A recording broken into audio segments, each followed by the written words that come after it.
Hello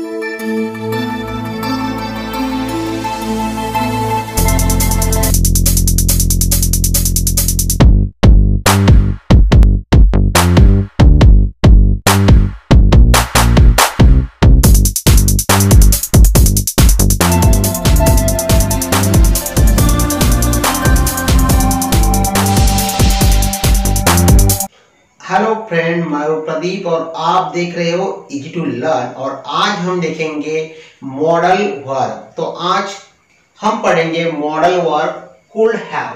तो could have जिन हिंदी वाक्यों के अंत में सकता था, सकती थी, सकते थे का सेंस आए तो वहां पे हम कुड हैव का यूज करेंगे।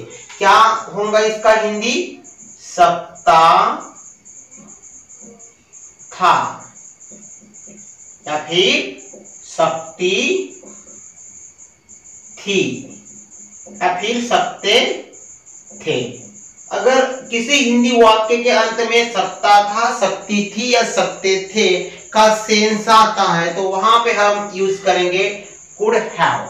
क्या यूज करेंगे? Could have. तो कुड हैव का जो स्ट्रक्चर होता है अफर्मेटिव सेंटेंस का, वो सेंटेंस का अफर्मेटिव का, तो देखो subject plus could have plus verb का थर्ड फॉर्म देन ऑब्जेक्ट। तो अपना जो अफर्मेटिव सेंटेंस है उसका स्ट्रक्चर है कुड हैव का कि subject could have plus verb का थर्ड फॉर्म देन ऑब्जेक्ट। और हमको अगर नेगेटिव सेंटेंस बनाना होगा, कौन सा sentence?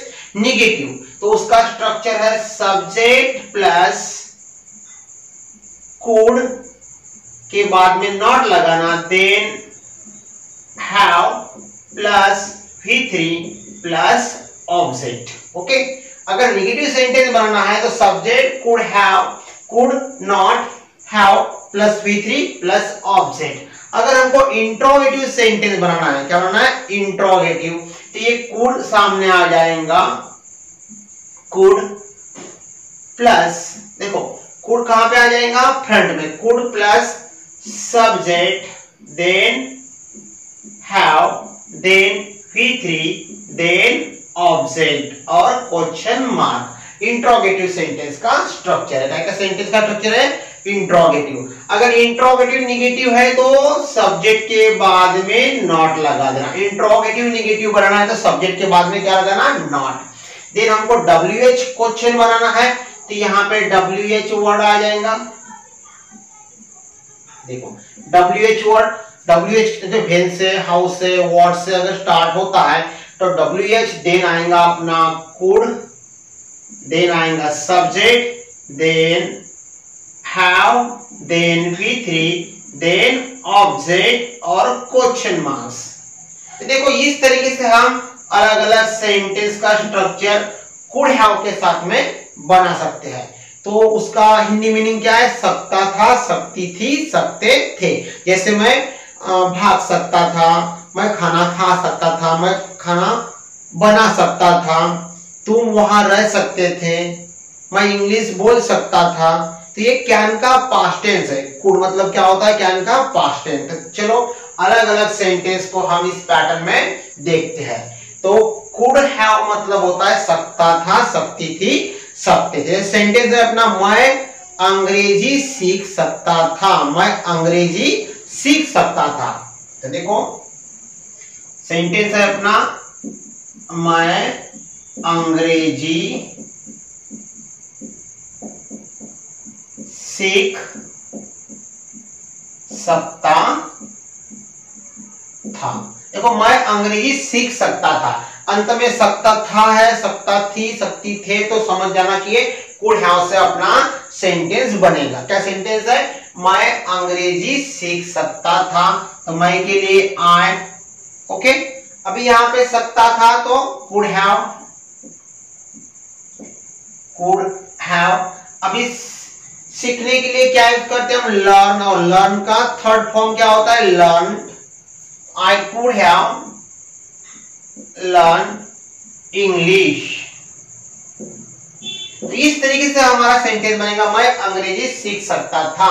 I could have learned English, I could have learned English. Okay, अगर इसको नेगेटिव करना है कि मैं अंग्रेजी नहीं सीख सकता था, तो यहां पे हो जाएगा I could not have learned English.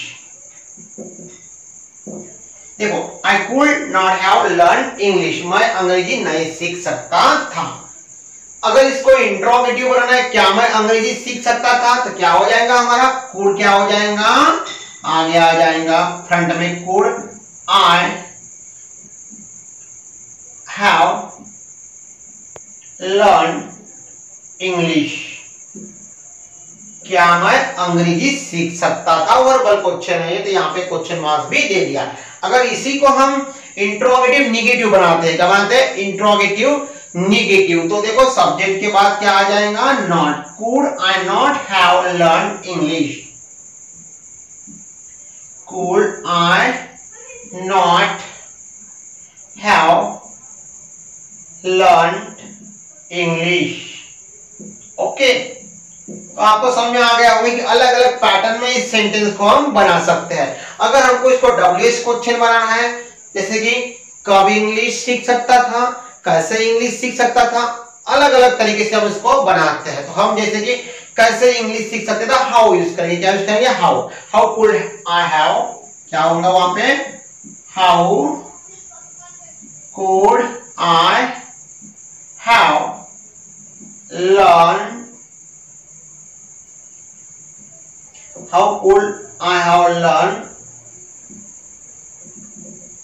English? Okay, तो इस तरीके से हम अलग अलग पैटर्न्स में इस सेंटेंस को बना सकते हैं। ओके, आप समझ चुके होंगे कि जैसे हमको अगर किसी हिंदी वाक्य के अंत में सकता था, सकती थी, सकते थे, इसमें से कुछ अगर वहां पे सेंस मिलता है, तो हम कौन सा मॉडल यूज करेंगे, कुड हैव, कौन सा यूज करेंगे कुड हैव, और कुड हैव के साथ हमेशा वर्ब का थर्ड फॉर्म यूज होता है। क्या होता है, वर्ब का थर्ड फॉर्म। तो इससे हम अलग अलग सेंटेंस बना सकते हैं, जैसे कि मैं अंग्रेजी सीख सकता था, I could have learn English, मैं अंग्रेजी नहीं सीख सकता था, नेगेटिव कर दिया, आई could not have learn English, क्या मैं अंग्रेजी सीख सकता था, could I have learn English, क्या मैं अंग्रेजी नहीं सीख सकता था, तो देखो could I not have learn English.